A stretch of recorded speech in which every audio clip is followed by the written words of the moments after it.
Welcome back to Lying by Golf, the podcast made from the connections we find through a great game of golf. I'm your host, Ross McGuire, and today I'm joined by one of the most respected golf coaches Scotland has ever produced, Ian Rae. From carrying video equipment around in the back of a Range Rover in the early days of golf technology to coaching some of the country's greatest amateur and professional players, Ian has spent decades at the heart of Scottish golf.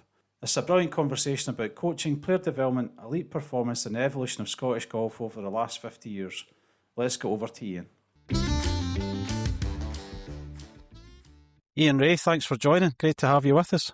No, it's lovely to be here. Well, be at home and be on the machine. Absolutely. And Ian, I'm going to start with a quick one.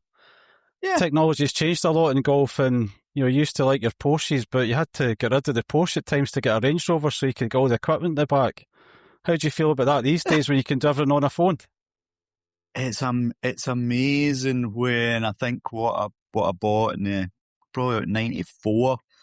It was bloody humongous, and I had to lift that in the back of the Range Rover every day, and I had a big battery unit that had 3 big batteries in it and an inverter to try and power it for the day. So that's my excuse for a bad back. And you did, so, did yes. you have a big, massive tripod and everything as well to go with it? Do you know if that going too? Yeah, we had, the unit it came in a big kind of flight case thing, and it had one of these TV video players in it, and then it had the computer, one of the first computers, and it was all enclosed, and on the outside was like sockets and things that you plugged the cable in for the cameras, the microphone and stuff like that. And then we used to film outside, and then I had a way of filming where I would film it in, so much time before the swing, so much time after it. So I could just let the camera run when I was clicking it onto the machine. Yeah. So we used tripods and cameras, and it was amazing the amount of cameras that we used to go through, because they weren't built for what we were using them. So I would go into Glasgow. It was like a place in Great Western Road, Glasgow, a video centre or whatever it's called. And I used to use these Panasonic cameras because they had very manual features on them. Right. So you could change your shutter speed, the light balance, etc., etc. But they used to fall in the puddles. They used to get soaked. So, and the heads of them used to get worn so quickly. So I'd go in and I would ask the guy, right, I need a Panasonic camera. What have you got? And he would show me them.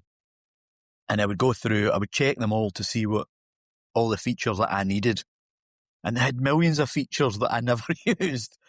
And I used to say to the guy, right, they're great. How much are they? Right, I'll take 4. And I used to buy like 4 at a time. And he would look at me like I had 2 heads. 4, So you would just use them, and they would, as I say, they would break, within about 4 months. You would just basically lob it in the bin. But that was technology at that time, Yeah, absolutely. And we've gone into almost, you're quite an early part of your career, but how did you get into the game, Ian? What was it that got you into golf in the early days? I came from the northeast up in Huntly, and it was a lovely little town, and it had every sport that you wanted to play for a town of 4,000 people. There was an avenue with a school, and there was a cricket ground, there was a swimming pool, there was the golf course, with football pitches, tennis, you name it, you could play it. And back in the early 70s, you didn't have all the technology that you've got now, so you were always outside doing stuff if you were sporty at all. So I was in I went through all the sports. So I would be in the football team, the swimming team, the table tennis team, you name it. And then golf, I just got hooked into golf. My dad played golf.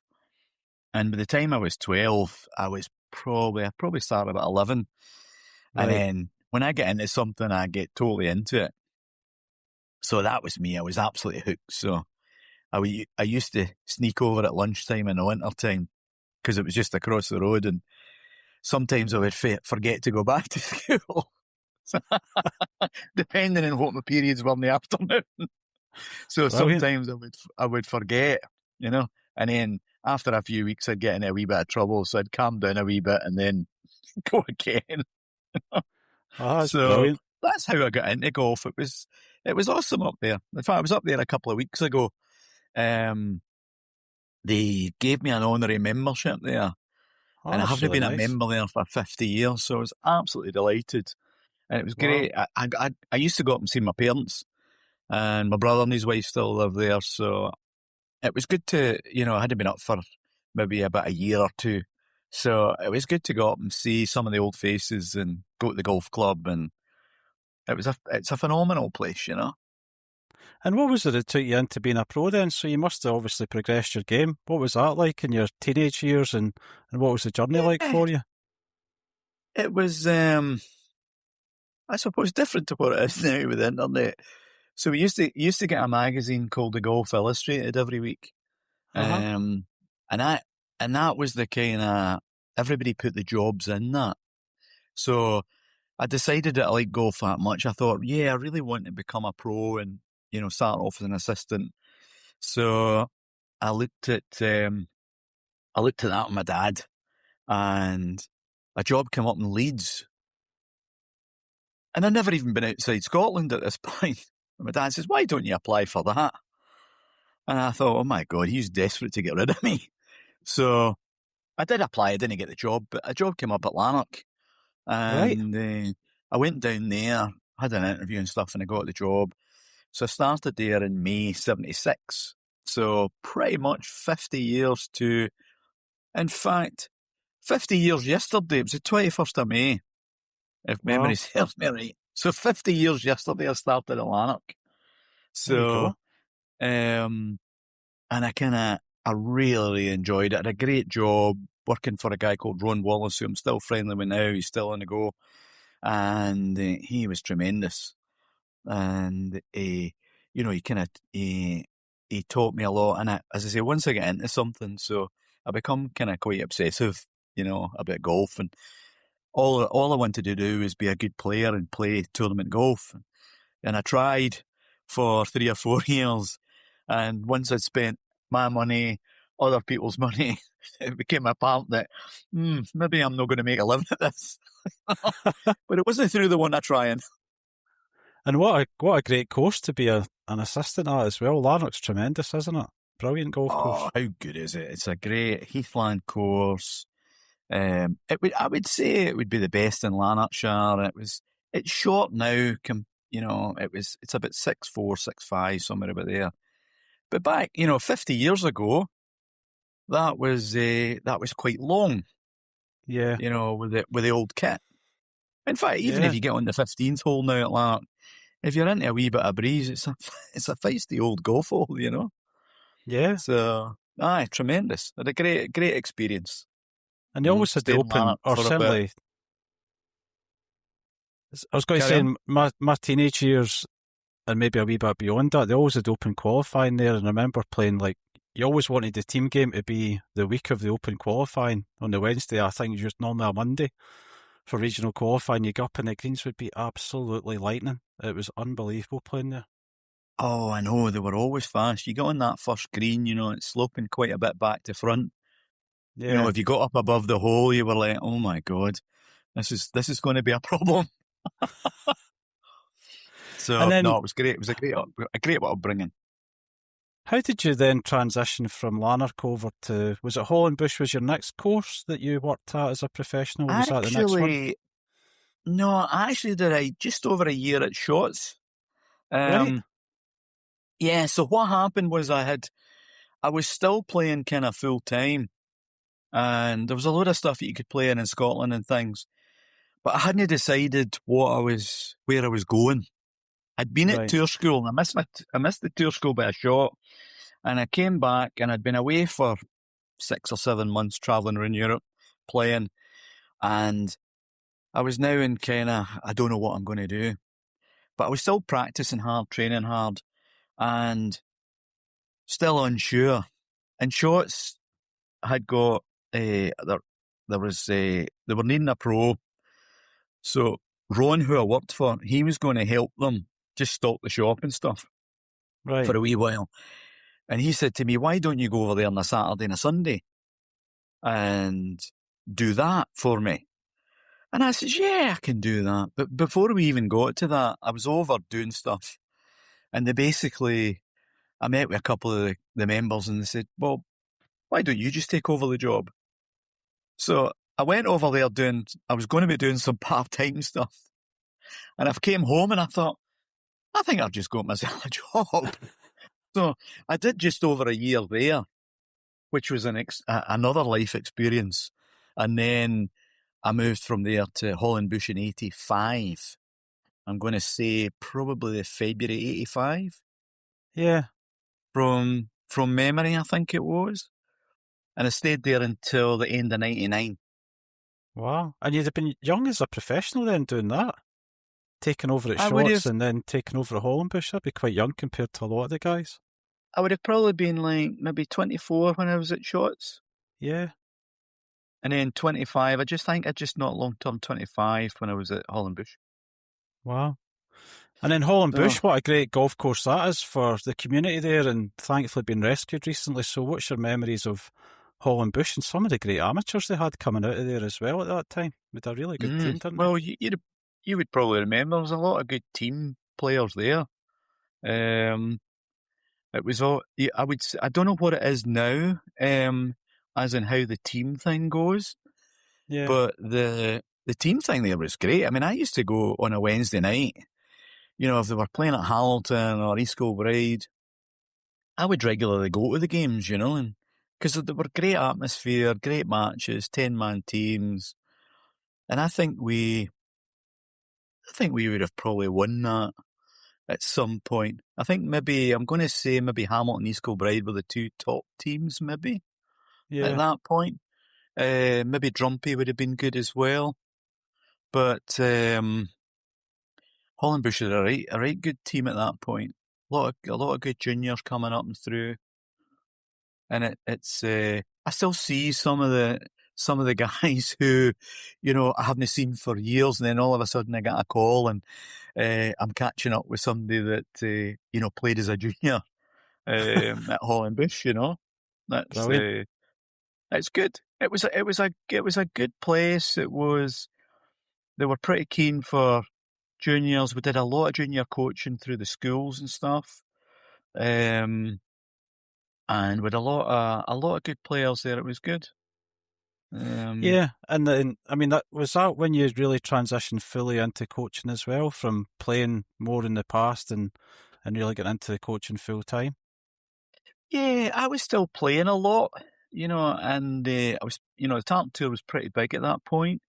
Uh-huh. So I was still playing with a lot of good tournaments. So that was still my primary kind of focus. Obviously, I was a club pro, which was, you were busy with that, but I would play as much as I could, and I wasn't doing a lot of coaching at the start. And I started working on my game with Dennis Pugh and David Ledbetter at the time, that was about 88. So we went, it was myself and Ken Campbell from Macahanish went down, and we caught up with Ledbetter once or twice, and Dennis Pugh was based down south. So I was going down there once a month to work on my game for the primary reason of playing better. Right. But I really enjoyed my time with Dennis and stuff, and it was very educational, and he was helping. I spent a lot of time with him, and sometimes he would invite me along to help him at different things, and he kind of encouraged me to do more coaching and stuff. So I was kind of gaining experience and knowledge from him, and then I started to, he advised me to go and look at other people, so I would go to the States and things. And again, once I get into something, I'm kind of hooked in, and I started, coaching a lot more, and really enjoying it. And as I say, trying to do the best job that I possibly could. Wow. And so when did it become full-time coaching then through that period? Was it almost like Well, just I a was coaching transition at you went Holland through? Bush. I was coaching at Holland Bush a lot by probably by about 92, 93. I was pretty busy. Right. So we've got a great practice facility up at Holland Bush, as you'll remember. And it was kept in really good condition. The greens were good. And so it was an ideal spot. And that's where the Range Rover and all the kit would come in. So, because it was round the other side. But, I think I don't know, it just kind of developed, if you like. I'm Yeah. not going to say there was a plan there. I didn't feel that I sat down and went, right, this is what I'm going to do. It just kind of manifested into being pretty busy, so I was kind of I must have been doing quite a good job. There was a lot of people coming, quite a lot of really good players. I was coaching a few pros at that time as well. So that it just kind of built up as it kind of went, Wow. And then you became the Scottish national coach. So again, was that just like a progression of having more and more players and then getting involved with, well, you're already coaching pros, but even the elite amateurs as well? Was that how the transition went to becoming the national coach? Yeah, well, what happened was Bob Torrance was the national coach up until, I'm going to say, maybe the end of 93. Right. And they applied for a coach. It must have been end of 93, start of 94. Can't quite remember. And I applied for that. And because I was coaching a lot of good players, I was thinking, well, I would be the ideal choice for that. But I didn't get that job, right, in start of 94. Billy Lockie got the job, and that was the best thing that happened to me. Because he put a good structure in place, and he looked outside. I wasn't looking outside. I was only looking at swing stuff. And so he brought in like psychologists, strength conditioning coaches, etc. So I was fortunate that he employed me as a kind of secondary national coach. I was doing Right. about 60, 80 days a year. And I was looking after the kind of men's squad and stuff because I already coached a couple of them anyway. So it gave me a great opportunity to learn on the job, right? So I think if I had got the job in 94, I don't see me doing a good job at it. I don't think I would have done a good job. I think I would have been poor at it. But I ended up getting about 5 years kind of working and learning at the same time and getting introduced to people around the world, right, who were experts in their field. And that kind of opened up things for me. So to understand, right, it's not just a swing thing here. There's a lot more things. So that was a blessing in disguise, really. If you said to Yeah. me at the start, didn't get the job, I would have went, I'm annoyed I didn't get the job. I should have got that job. And then once I'd kind of got involved in it, I thought, God, I was lucky there. I've done a right good turn here. Thanks for listening to Link by Golf. I also co-host a new podcast with Colin Gray called Both Sides of Par. Every episode explores the different sides of the game, from drills and practice habits to course strategy, mindset, equipment, and the realities golfers face at every handicap level. If you enjoy the conversations here, I think you'll really love this one too. Follow Both Sides of Par now on your favourite podcast platform so you don't miss the first episodes.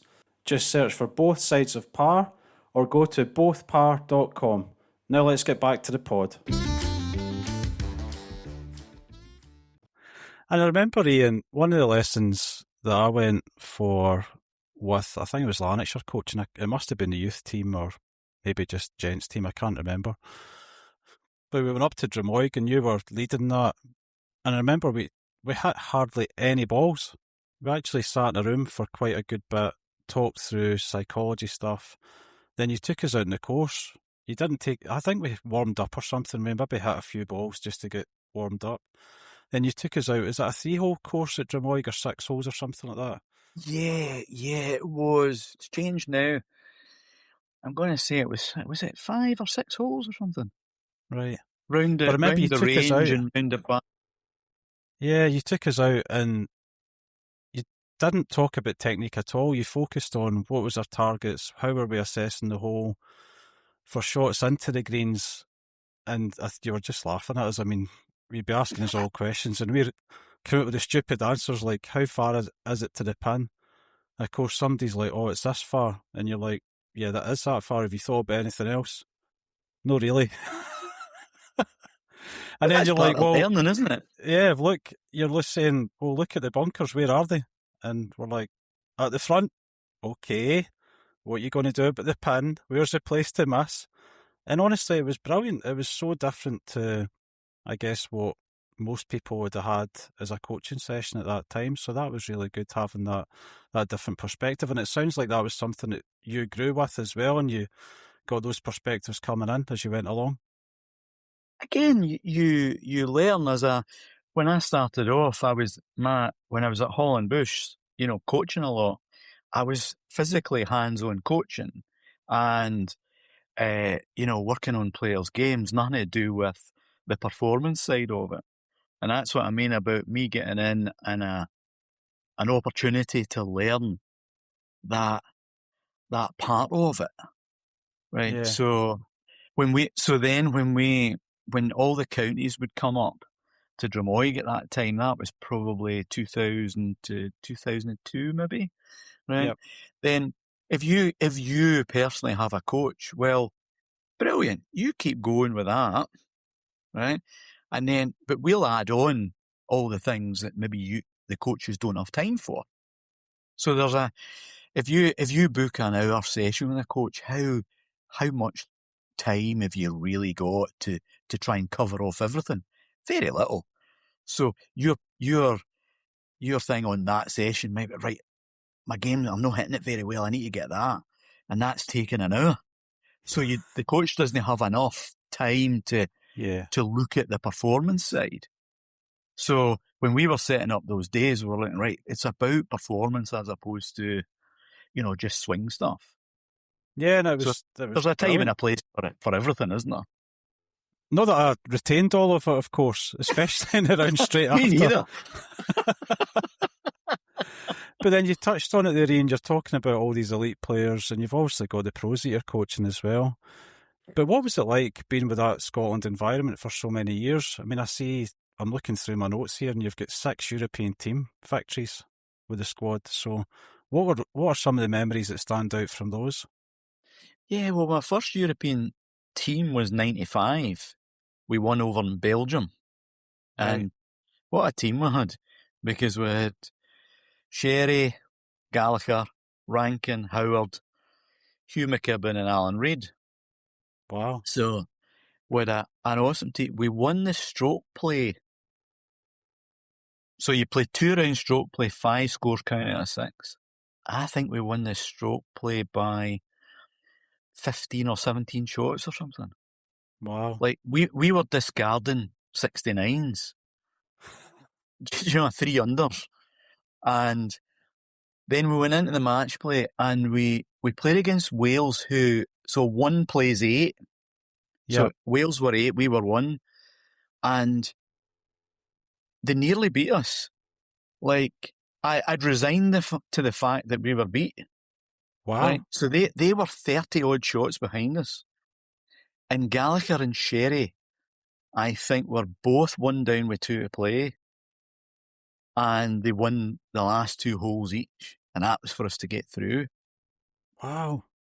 So it was like, I remember I was chatting to one of the Welsh guys as we were walking around.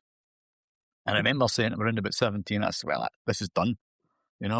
We've went from having this phenomenal team and we've been put out in the first round. Fortunately, we came through that. We beat France the next day, and then we beat England in the final. I think so. It was 2 foursomes, 5 singles. I think it was 6-1 or 6.5-1/2. My goodness. So, and they had some really good players on that year as well. And the funny story, it was at Antwerp, got Royal Antwerp, and it was boiling. It was like 100 degrees every day. So trying to cope with that. So there was like fridges round the course, but trying to get enough water was quite a difficult job. So on the Sunday, I was hovering about the first tee early on to see the guy putting all the water into the fridge, right? The big kind of chase freezer type thing. So he put it all in, right? And as soon as we were around the corner, I lifted it up and took it all out. So I'm carrying these big crates of water into the locker room, right? They're a big locker room, and I'm putting them all into the locker, right? Because I thought I need to look after, because I can't remember how many bottles of water, but if you've got 4 guys out there, right, you were probably needing, it was probably in the region of 40 bottles in the morning, Wow. So I'm humping all these in the locker. So when we got round to the first tee, I've got I'm trying to think, I had somebody else with me there, and then I've got a backpack on full of water, and we're stuffing it into the golf bags. And so we got round to the first tee, and all the English guys are lifting up the freezer, there's nothing in it. So we were like, where's all the water? And of course we've got water. Where did you get that? Oh, I got it in the clubhouse. This is sounding like a Southampton incident, Ian. Watergate. It's a little bit, isn't it? But we would have beat them anyway. It's all in the past now. It's fine. They did get water, but I think it was sparkling water they ended up getting. And it absolutely sparkled in the game anyway, so that was great. It sparkled in the game, So that was my first one, 95, and then there was a few. 2001 was a strong year as well, because Warren and O'Hara, they played in the Walker Cup. Craig Heap was in that team. He was an excellent player. Simon McKenzie. Who else was in that team? Craig Watson was in that team. And for Barry Hume. Wow. What a team that is. I know. So again, we played England in the semi-finals.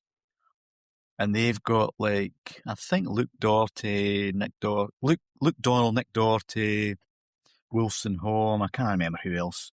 But they're a right good team. And we were 2-0 down in the morning. So we needed 4 singles. And we won 4 of the singles, and they all won 3 and 2. Wow. And Luke Donald beat Barry Hume just on the last. But that was a great game, because there must have been, Barry would have been 6 under, I think. And he lost in the last.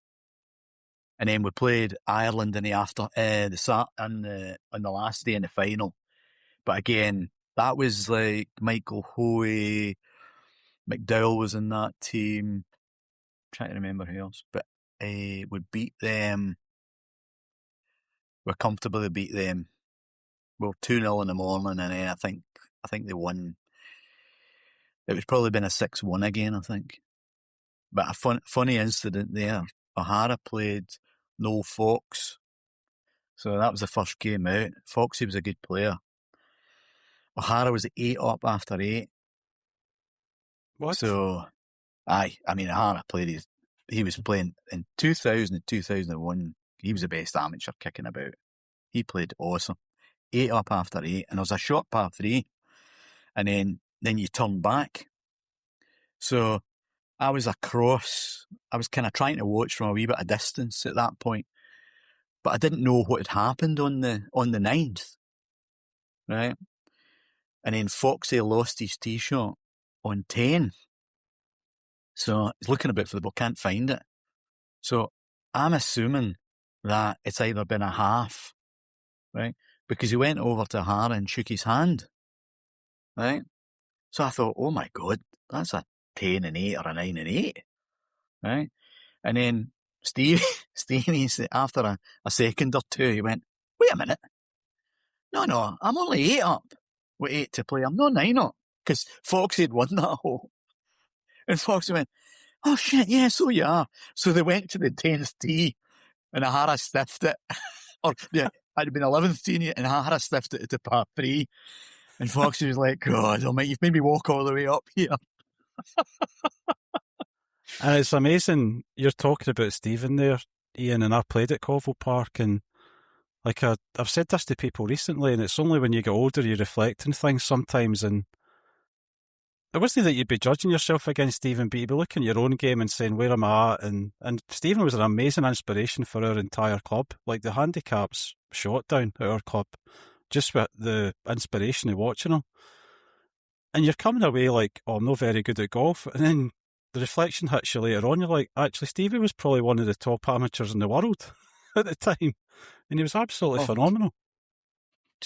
His right, he won the Scottish boys and the British boys in the same year. I'm going to say that was 98. Yeah. Right.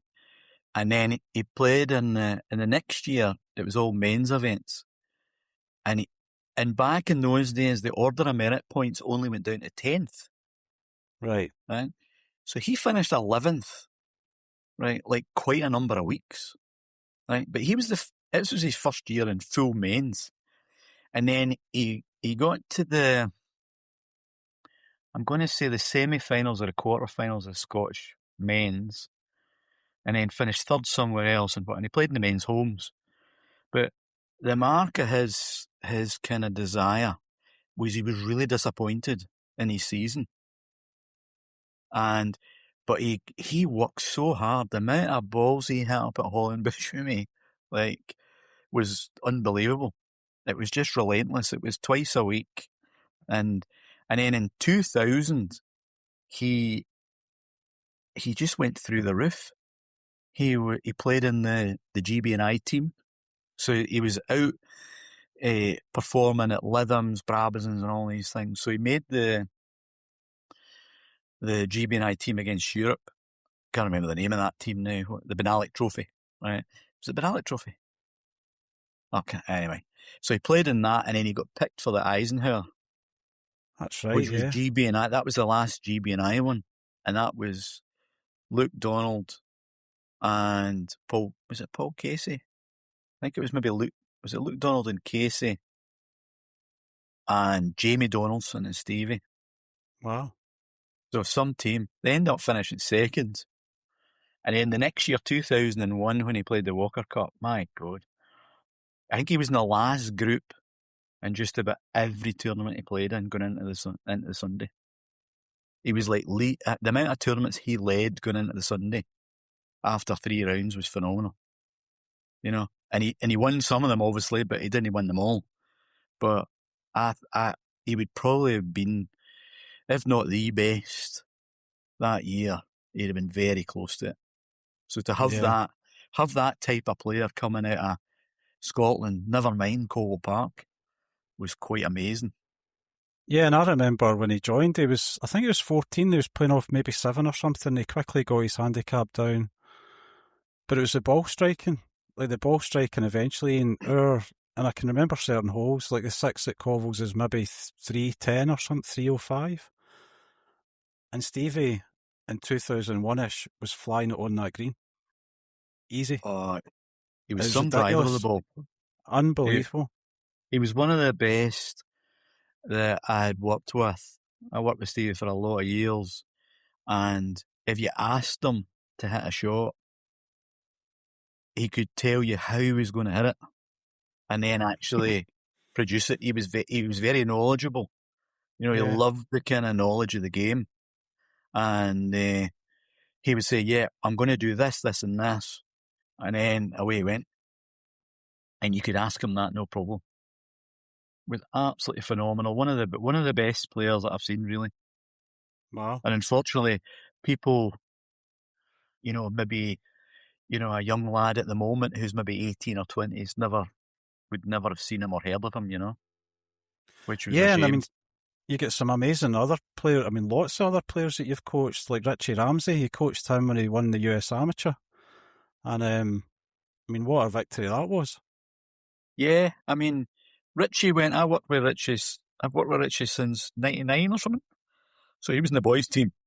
Went to America, college, lasted a year, didn't like it, right? and came back. His game was really, really poor, right? So, but his determination and application is very, very much like Stevie's, right? And he worked away, right, over the next few years, getting his game in great shape. And in 2004, he won a few. He won the Scottish Men's. He won, going to say, another couple of Order of Merit events in Scotland. And we sat down with his parents and stuff, and he took the next semester off at uni. He was at Stirling Uni. Oh, that's And he right. wanted Yeah, a I remember degree. that. So he still had 2 semesters to do in 2005. So the kind of January through till May, and then the September through to December, he still had them to do. So he said, right, I want to focus on the Walker Cup in 2005. I want to play and practice as much as I can. So he took the semester off. He won, I think he won at Ireland. He won somewhere else. And, by the Scottish, he finished second in the Scottish. I think it might have been Royal Aberdeen, actually. And I think that was him pretty much guaranteed he was going to be in the Walker Cup. So he did that, played in the homes and stuff. Europeans he would have played that year. If that was, I can't remember if it was on that go. But then he went back to uni the following September, did his September stint, and then he did his January through to May in 2006. So again, that was the agreement. He wanted a degree, so he wanted to make sure he covered everything off. So he ended up said, right, he went to New Zealand to play with GB&I. That was in the April. So that was a 2-week trip. So he says, like, I'm going to go to that. I can study while I'm away, right? Because there's not too much golf. I'll go and do that. I'll see New Zealand, but I'll do a lot of studying, but I'm not playing in anything else. And the first tournament he came back after his exams and stuff was the Scottish at Craigielaw. And I think his first tournament back, he'd finished top 10, right? And that was his first event that year. And then he played the Lynx, he played the British, etc. Europeans he played. So he was going well. But back in that day, if you were a Walker Cup player from the year before, you could get straight into the US Arm. Ah, right.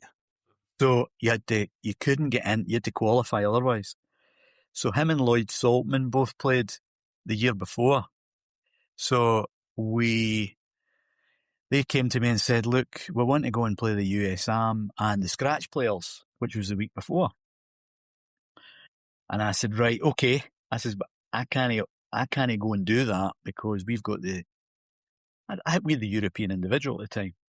Right. So I says, so I did a deal with Ollie Fisher's dad, Rupert. So Ollie Fisher went and Rhys Davis went as well, right? So Ollie Fisher's dad, he did the drive and he did that. So we paid the money and Rupert did all the kind of other stuff on the ground. So Brilliant. I knew he'd be covered off. And then I think, was it Rhys? I think maybe one of them win the scratch players or was finished right up there the week before, which was a high ranking event. And then obviously Richie won the US Arm the next week. So it was a pretty successful trip. But that was quite an amazing achievement. I mean, that was quite phenomenal, really. The first Scot, 100 odd years to go and win that. And there was nobody I'll tell you who won it. Eddie Molinari won it the year before, I think. Right. Oh, of course, because Francesco caddied for him at the Masters, didn't he? I'd forgotten that. He won it the year before. There you go. So it was pretty cool, just to have some. I mean, he was number one amateur in the world at that point. So that gave him a 2007, which was quite phenomenal. Scottish Golf. We put together a programme for him. I went to Scottish Golf and I said, right, I need X amount to try and fulfil this programme. And we ended up getting sponsorship from Aberdeen Asset. So the money came from, in a roundabout way, the money came from them. Brilliant. But he played that year, and obviously played loads of pro events, played all the majors, and then he turned pro after the Open at Carnoustie. And he's still going pretty well on the European Tour. I mean, he's really, you see the determination. If he's playing great, he's right on it. And if he's, not maybe down the rankings a wee bit, he's pushing really hard. It's some career he's had. This is his 19th year. And if you're ever looking for somebody that you would want to speak to or model yourself on, as in how they do stuff, Richie would be your guy. As are a lot of the other Scots. Guys who have looked at guys like Connor Simon, stuff's exactly the same, and you've got Bob and Ewan and Grant. Grant's very much like that as well. Really, really professional people. Yeah. Ewan's the same, and they kind of are pretty pally with Richie. Right. Like when I was away in Spain a couple of weeks ago, the guys were, everybody was having dinner and at night, and they know the value of that because he does things so well. He's not got the biggest game, as in, he's brought up in an accuracy era, as yourself. So all of a sudden these guys are hitting it miles, but he has to manage his own game. And so he works on his stuff and tries to get the best out of it. He knows that if he plays at a course that's 7,500 and wide open, and if the bunkers are all at 300, well, that's not going to suit him. It's going to be a tough week. It's going to be a tough week, guy, because he would get a wee bit frustrated with guys. If he goes to like Ras Al Khaimah or something like that, he would always start bitching about it. Oh, these guys are hitting it all over the place in miles. I go, well, you know that before you go, so get used to it. Yeah. But and then you mentioned a huge change. Absolutely. You mentioned Aberdeen Asset Management there, and I have to bring up the Eisenhower Trophy. So we've had Wallace Booth and Callum Macaulay on before, and they've talked about that Eisenhower one. And actually, Callum talked about the influence you had on him. I think it was maybe the last day, or perhaps the day before the last day. You'd gone for a walk on the beach, I think, with Callum to get him G'd up. But I'd love you to talk through that victory for the Scottish team and what it was like that week. Again, the Eisenhower they split it into the 4 countries, the 4 home nations in 2002. So that was the first one. So we played 2 and 4, which was Malaysia and then Puerto Rico. And then Richie, Scott Jimison, George Murray played in the one in 2006 in South Africa. And we actually, it was funny because we had a house and we're sitting in the morning going over a couple of things, and we were lying, I think we were lying about 3rd or 4th. Right. And, George Murray made a great comment. He says, it's not every day you get an opportunity to win a world championship. And I thought, my God, that is right. So they did really well. And then in 2008, so we had been in Australia. So what we always tried to do was, I would always try and go to the venue the year before and see what we needed to do. So try and plan it really well. And that could be how the courses are, what type of grasses, etc., what the accommodation is like. So we were going over to Australia with the squad. So I think we had about 6 or 7. So what we did was we were playing in tournaments in Melbourne. So we flew to Adelaide first, and we spent a week in Adelaide and played the courses, right? And we got the lie of the land. So for me, it was always about, and Callum was there, Wallace was there, Gav Deere wasn't there, but I would get input from them. Right, so from the area, there was one of the Scottish guys who does 3D, Ryan Lumsden. He lives in Adelaide. So Right. I got in touch with him to give us a hand with where we should stay, what we should do.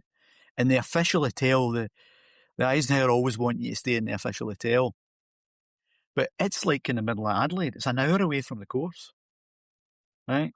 So it's a bloody nightmare. So you've got to get buses. And so you imagine the logistics. You're spending 2 hours a day travelling.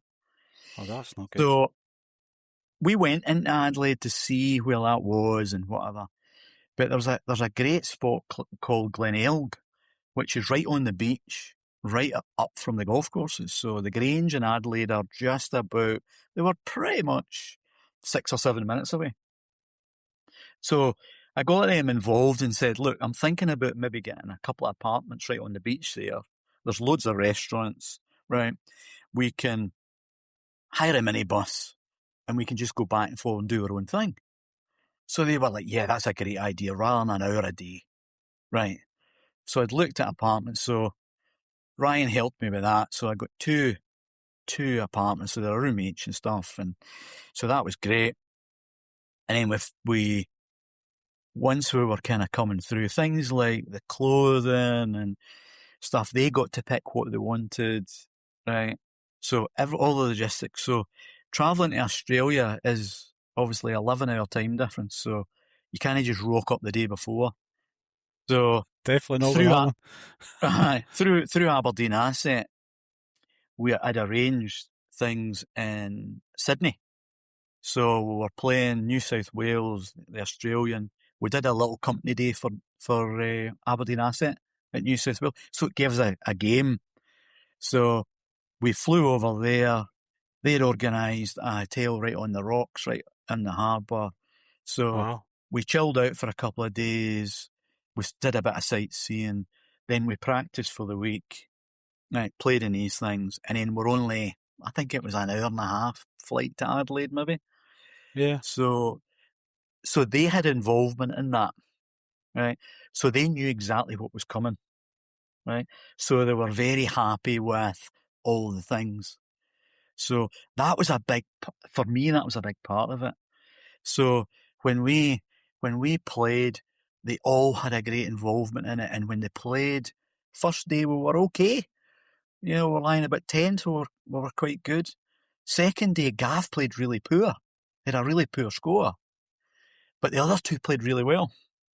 So we were up maybe, we must have been in the top 4. But Gav was brilliant because he said, look, I'm hitting it great. I just flew all the greens, or I was short. I just made a backside of the playing part. But I'm good to go. Next day at the Grange, he was our lowest scorer. So he kept the thing really, really good and going. So I think he shot 67 or something.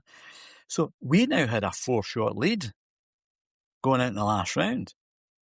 Wow. And with like what Callum was saying, when we got back from the course, we would go and put shorts and stuff on, and then as part of the cool down, we would just go and walk along the water on the beach. So it gave them a bit of chill time. You know, you got the water up to your knees, so you're a bit of recovery, right? So we'd walk along, shoot the breeze, you know, what happened, but we just generally have a really good laugh and have a good time. And then the next day, we got up in the morning, we weren't teeing off until lunchtime, so we said, right, we'll go for breakfast somewhere. So we had a walk along the beach, went to a place for breakfast, right? And I remember so vividly, we're in the minibus, and the driveway, you've got to drive in through a bit of the course to Wild Adelaide. Uh-huh. And they had some bloody music on, I don't know what it was, but they were absolutely in great spirits. You know, they were singing at the top of their voices and stuff. They were bashing on the window when they were going past the range and stuff like that. And I thought, my God, you know. And as the outside guy, you don't know how it's going to go. You're just hoping that these guys, you know, really thrive on it. And it was windy. So Callum's off first. Callum wasn't off. Callum was off last. He was the best scorer. So I think Gav was off. Callum started with 4 birdies out of the first 5. I think he was playing with Fowler, I think, Ricky Fowler, right? Wow. Who, he won the individual. He was really good in the wind. He could really shape it. But Callum was awesome in the wind, right? So he was just drilling this thing along the deck. So the other two played great. The other 2 Americans who were lying second, I can't remember. I must look up who it was. It was maybe Billy Horschel, and so they were poor. They shot in the 80s somewhere because they couldn't control the wind. There But you when go. we got to 9, the 9th hole, we were already 10, 12 ahead. Wow, that's incredible. Because we were Eisenhower. with two guys level, and Callum was 4 under. So it was in Sweden were going great. They were 3rd. And I was kind of concerned about them. Yeah. And as you're dodging about, you're almost trying not to watch. I think, Christ almighty, I just need to get this over. And I've got across a couple of holes, and I saw the Swedes were going well. So I went to watch, I think it was Gav, play down maybe 17. So he's now maybe a couple over. As I say, it's really high winds. And I'm thinking, that's really good, that's great. And he ended up birding 17, but the Swedish coach came across, and I hadn't seen a scoreboard, so I'm like, I'm getting kind of titchy, and I'm going, how's it going? And I says, how you guys going? Oh, he says, we've had a nightmare. I says, oh, you were quite close. He says, oh no, we fell off a cliff. We had double bogeys and a treble bogey, and I'm like, oh my God. And I walked down the last with Gav, and the Dutch coaches, who I was really friendly with, they won it the years before. So they've come out with a tray full of beer, right? And I'm walking across, and I'm still not sure. And they said, we've brought beer for you, to celebrate. And I'm like, no. We've not won yet. And they were like, you've definitely won. You're 10 shots ahead. You can't lose. Wow. And it was tremendous. It was a tremendous experience. And we went to the dinner at night and the prize given at night and stuff. And I took a taxi and I had a couple of drinks, but for some reason I didn't want a drink. I don't know why. I thought, my God, what have we just achieved? Yeah, of course. The chairman, Alistair Lowe, he was in tears. Wow. He couldn't believe it, So it was a tremendous experience, Absolutely. And then, Ian, these days, so how's your career transition now with, you've been through all these great experiences with Scotland, you've got so many tour pros that you still coach. What's a day-to-day routine like for you these days? Speaking to you. I coach up, but I started with Scottish Golf in 2020, and I would have been, what would that be, 60, 61. I'm just calling up 67. So it was one of those things for the first time, I'm like, okay, right, what am I going to do? COVID was here. I enjoyed it. And that did me a favour, to be honest, because I'd been so busy for so many years, travelling around the world and, with the teams and stuff. I was doing daft things, like I was working 330 days a year and stuff, and the days were ridiculous, So you'd go away to South Africa for 8 weeks, and you'd be up in the morning at 5 o'clock, and and you just did it. It was great. It was absolutely tremendous, but you didn't know what was going on when you were in it. And then when I had a chance to reflect on it, I thought, right, okay, what am I going to do? And I just basically let it run. So things like Newton Mearns, the golf academy there, said, why don't you come in and do a couple of days for us? We're pretty busy. So I've been doing that for the last number of years. So I do Sundays and Tuesdays. Okay. So they organise that. I just phone up the day before, what my timetable is, right? I've been the Stephen Gallagher Foundation. I coach in that. We have 4 or 5 squads for that. Youngsters, all youngsters Brilliant. below or generally below the Scottish boys team. Right. So we're trying to kind of help them to get to the Scottish boys team, if you like. Nice. So what we're hoping for is that they come through a year or two there, they make the team, and then they can go into the national squad from there. And then that frees up some space so for the others. So that's a kind of winter thing. That's every Saturday pretty much right through the winter. And then I look at, there's a few guys that I look after.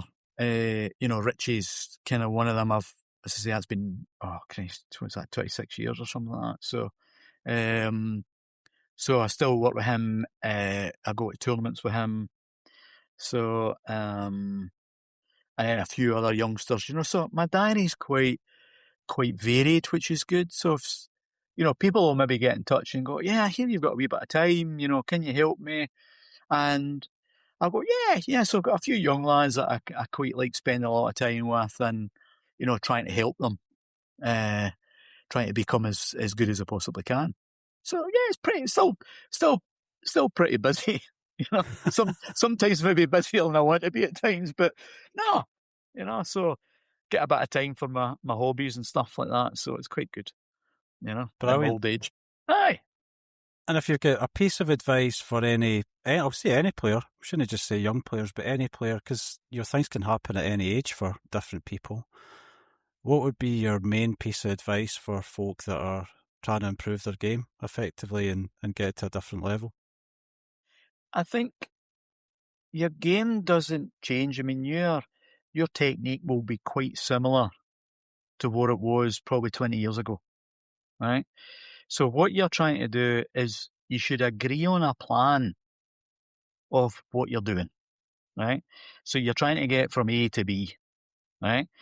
Now, we might never reach B, right? But if you agree on it with your coach or whatever, and you should say, right, that's where I'm trying to go, right? The golf game is not linear. So you'll go through spells where it's good and then it'll drop off a little bit. That's just being a human being. So it's, again, understanding that. So if you agree on where you're going, then stick to that. What I see a lot of times is that people chop and change things. They're looking for quite a quick answer. Yeah. And there's not a quick answer, right? So once you agree it, right, this is what I do and this is what I'm trying to do, right, good. Well, all convinced with that? Yeah, let's go with that, right? Rather than, there must be something new, there must be something else that I can do, So a lot of the time, it can be a lot more straightforward, right? But we can make it quite complicated. And feel, I always say to people, feel is a constant change. So your body chemistry is constantly changing.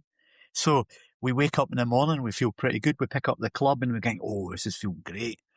And you go out and you in your own game, you'll go out and say, oh, I'm playing magnificent, right? But what is it? What has changed, right? You've just put everything together well, and you'll run with that. And then if you're not playing well after that, it hasn't. If you filmed it, you would go, it looks the same. Right? Yeah. It's what's the difference, right?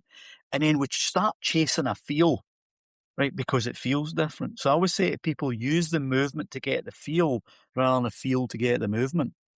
Right? So again, if you agree and understand, this is what I'm trying to do, right? Let's go and do that. Let's go through the movement. That's what it feels like today. And that's what's going to change. Because the amount of people that said to me, oh, it felt great 3 weeks ago and now it feels poor. Well, it's probably not too dissimilar, right? It's probably moved about 3 millimeters or something at some point in your swing. It's something like that. That, like, I laugh at people say to me, you're out with them and they'll say, oh, did you notice that I changed something there? I tried to do this. And I'm like, no, I didn't notice it at all. But our feeling is massive, isn't it? Absolutely. And I think that puts us off. So my kind of thing would be that agree on what you're trying to do, right? And then stick with that, right? So rather than chopping and changing. There's one thing for sure, when you see players who start changing caddies, coaches, equipment, you're like, oh no, right? And this is a constant, you see them changing from coach to coach and you go, that's not a good way to do it. Yeah, absolutely. And they end up kind of, some will be okay, but some will fall off a cliff, And it's a shame because they sometimes don't realise what good stuff they've got. No, it's great advice, Ian. If that makes sense. No, absolutely. That's great advice. So listen, thanks so much for coming on, Ian. It's been great to hear from you. Brilliant stories. What a great career. And it's been I fun, really that's for appreciate sure. it. No, Yeah, you're no welcome. problem. You're absolutely welcome. Thank you. Okay, thanks. Thanks, Ross.